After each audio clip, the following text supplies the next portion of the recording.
I just got back from New York where I played Fracture and Discipline, two of the most difficult pieces by King Crimson, with a live band in front of a live audience at a camp full of King Crimson maniacs. The camp is called Three of a Perfect Pair. I also got to play the song Three of a Perfect Pair with Adrian Belew, and that was totally surreal. 2, 3, 4.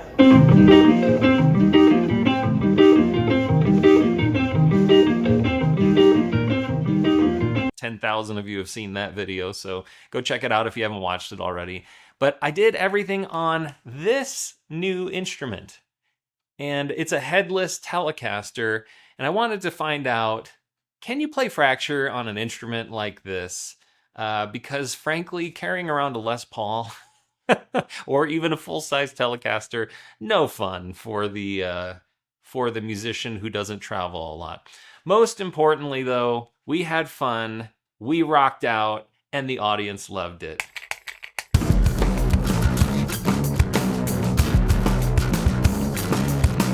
I've got the timestamp for the Fracture performance and the Discipline performance in the video description, so if you just want to skip to that, go for it. But first, I want to talk about this instrument. This is called the Hils, H-I-L-S, HNT1. It is an awesome guitar. It's $500, which is like unbelievable to me.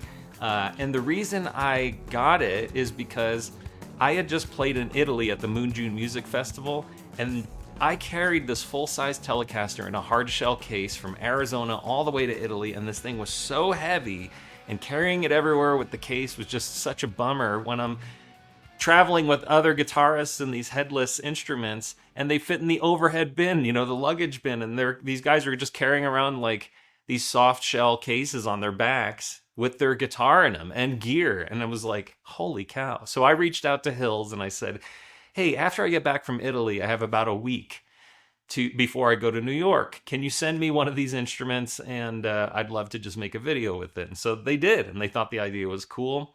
And so, yeah, here we are. And I have a few things I want to say about this guitar. And then I want to talk about like its Fracture readiness, because this is an excellent, excellent instrument. I would recommend it to anyone. They are not paying me to say any of this. I'm so happy with this instrument. I play it all the time. It's so lightweight. It's so easy. Like, I got it out of the box. I changed the action, you know, did some bridge setup stuff. I had tweaked the truss rod, and I just put new strings on it yesterday. I haven't clipped the rest of the strings off. But the questions that I got asked most at the camp were, is it a full-size instrument? Yes, it is. It's a normal Telecaster length, you know, scale length guitar. There's nothing different between this and playing a Telecaster. Number two, does it require special strings? Because the Steinberger headless guitars require double ball strings, like balls on each end of the strings. No, this uses totally normal strings, which is awesome. And the third thing was like, how does it play? And it's awesome. I mean, it sounds just like a Telecaster. You can go watch other videos of guys who are better players than me. They know how to make a Tele sound like a Tele. So if you want that twangy Tele sound, you can get it. If you want, you know, of other sounds, you can also get those too. This is a very versatile instrument, and I'm really happy with it. But when it comes to playing the King Crimson kind of material, the Robert Fripp picking technique, there's a few issues that I want to share with you. Okay, so issue number one, the placement of this volume knob. This isn't an issue per se, but like if you're doing the Fripp technique, this thing is just in the way. So I found this out at rehearsal when we were rehearsing Discipline, and I'm playing plugged in, and the volume just keeps getting lower and lower because of the way that I'm picking and hitting the knob, and it just kept rotating the knob lower and lower until I had no volume. So what I did was pull the knob off, right? Pretty easy. And it's not as high, and it's a lot easier to just play the Fripp technique stuff. Now, the other issue that I ran into that I don't believe is correctable, like this is changeable. I actually spoke to the CEO of Hils, and he said, oh, we could put that anywhere. All we have to do is change the CNC configuration. So I think they're going to change it based on my feedback, but this other thing I don't think is changeable, and that's like how much wood you have here, because it is like a smaller bodied guitar. And on the Les Paul, you can kind of put your forearm, this part of your forearm sits on the corner of the guitar.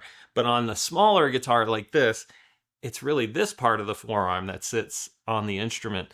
And that changes the picking. It just changes like the pivot point. So from a mechanical perspective, picking, using the elbow to change the hand to change which string it's going to pick. Yes, you still do that, but it's just that like the gravity is different. And as you know, if you've watched the Failure to Fracture series, everything matters. So yeah, I've only asked once for a brand to send me equipment, and that was for the King Crimson Looper guitar video, where I played the 80s guitar parts using a looper.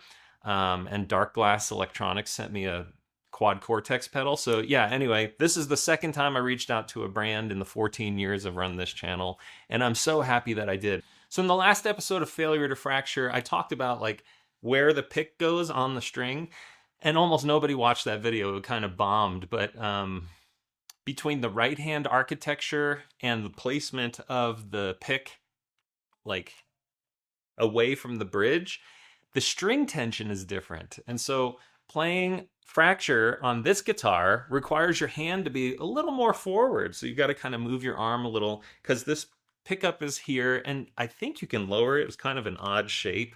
I did not lower the pickup. This is all stock. But like, I prefer the string tension here, but to play this instrument, because of the volume pot location, I moved my hand up, and the tension of the strings is different. Even a half inch or an inch where you're picking makes a difference. And so I ran into just some simple issues that sound really trivial, and maybe they are. And I could have worked harder, but I just, I had a week between Italy and New York. But yeah, overall, it's a great instrument. I would not recommend it as is for Fracture and the Fripp playing, but I was fine on Discipline.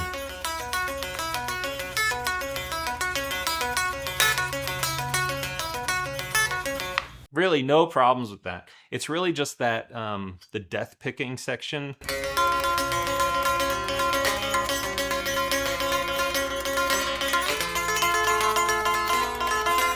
That's where like you really run into the volume pot. And so it's where you're doing a lot of the cross picking and the string skipping. That's where I was running into most of my issues. But pretty much for every other song and every other technique, I think this is an awesome guitar. A lot of people email me and they ask, hey, I'm looking to start on guitar, or my kid needs a guitar. Oh man, if I had this available when I was starting, although I did get a great Ibanez RG for $300 when I was a teenager. So anyway, let's talk about the performances of Three of a Perfect Pair, Discipline, and Fracture. So Three of a Perfect Pair, it was great. I met Adrian and I said, hey, Adrian, I've met you a few times. My name's Anthony. He goes, oh, I know who you are. You play all that Fripp stuff that I can't play. And I was like, yeah.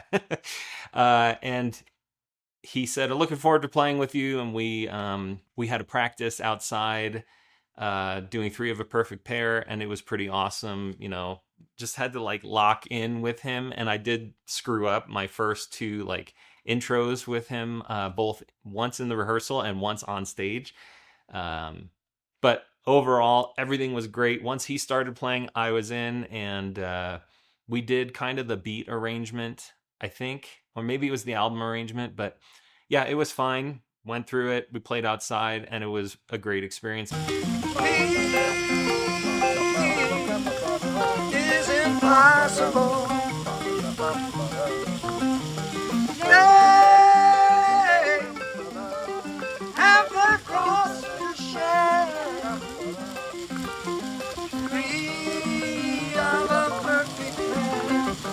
And then being on stage with him, stage Adrian is pretty much the same as rehearsal Adrian, but a little more active. So, I'm making eye contact with him and just watching him kind of the whole time, because I'm thinking, don't screw this up. Don't screw this up. You're filming this. Don't screw it up. This is the one shot you have, So that was really a lot of fun.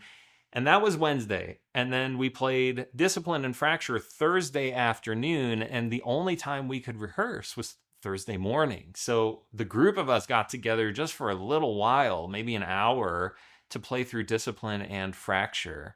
And we spent a good amount of time on Discipline because, as you know, it's a polymetric song. Everyone's in a different time signature, and we're just trying to make sure that we weren't missing any cues because we all hear different things when we're playing these songs. We're all listening for different cues to go to the next section. Discipline went pretty well, but I broke a string in the middle of the performance, as you might have seen in my video. So had to pick up a different guitar, so I played the rest of Discipline on a Steinberger. And in this video, I have an edit where we clip out the interruptions. So it's just the full performance of the song straight through. So you'll see like a hard edit when before my string breaks, and then into, you know, the rest of the song with the other guitar. And honestly, I was surprised that I was able to just go right into Discipline on the Steinberger, but honestly, the picking it's complex, but it's not like Fracture. The hardware, I was surprised that I was able to play on the Steinberger as well as I did, because I'd never played a Steinberger like that before. I'd never played that guitar before, and we just jumped right in, and it was like, it seems in tune, let's give it a shot. And we pulled it off, which was great. But then Fracture came, and I got pretty nervous, honestly, because after the string break, I was just thinking, what else is going to go wrong? And we only could rehearse for a few minutes on the stage, so I didn't get a lot of time with that amplifier, and so I just didn't have I didn't have steady footing. And I knew there was a lot of excitement in the room, and I knew I was nervous, and that kind of got to me. But overall, Fracture went pretty well, and I would give it kind of like a B minus from my perspective. I made a bunch of mistakes. Standing, playing it like probably faster than record tempo, making sure we're all like aligned on cues. On this guitar where I just had a string break, it was a little bit of a, I don't know, nerve festival. So I made some mistakes, but overall, I'm pretty happy with how it turned out. After the Moto Perpetuo, I was having a lot of feedback issues with the amp. I don't know why it just suddenly started feeding back. I had a hard time hearing myself on stage, so I was adjusting the volume. So, these are some of the lessons that you learn when you play live in a new venue with new people and new equipment and, new like stage equipment as well. Our rehearsal space was not the same gear as the stage. So a complex song like Fracture is bound to, fall sideways a bit. Pat Mastelotto seemed to think it was great. He was in the audience watching. So thank you, Pat, for all the encouragement. And yeah, it was just super fun. If you want to go to the Three of a Perfect Pair camp, it sells out very quickly. But you do have an opportunity to play all kinds of music with Pat Mastelotto, Trey Gunn, Adrian Ballou, Tony Levin, this guy. There he is. Tony Levin, Marcus Reuter, Johnny Luca, Julie Slick, a lot of really amazing musicians, and then the amazing musicians who just happen to be there as camp attendees as well. So I recommend, doing it if you're really into, King Crimson and you want to play with these guys. It's a humbling experience, but everyone's pretty humble in the first place. So really wonderful experience. Anyway, that's kind of my whole Fracture story. I think, like I said, I think it mostly went well.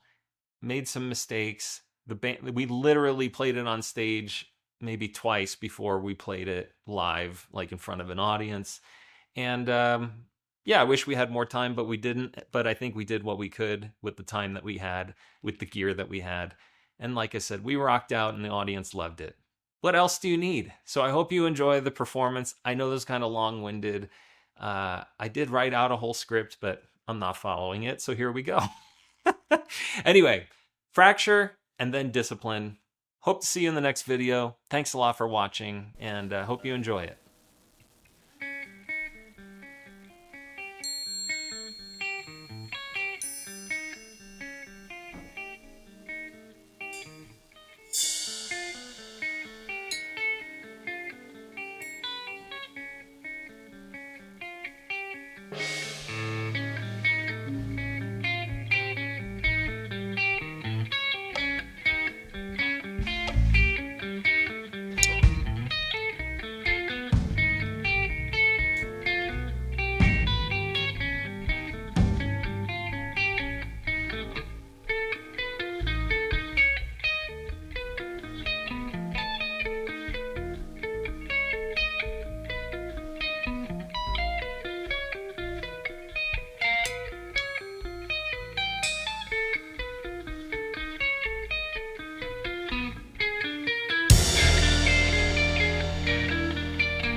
Kevin Andrews on the bass, Devin McClelland on the violin guitar, Stanley Chong, the monster, Chongzilla on drums.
Bye.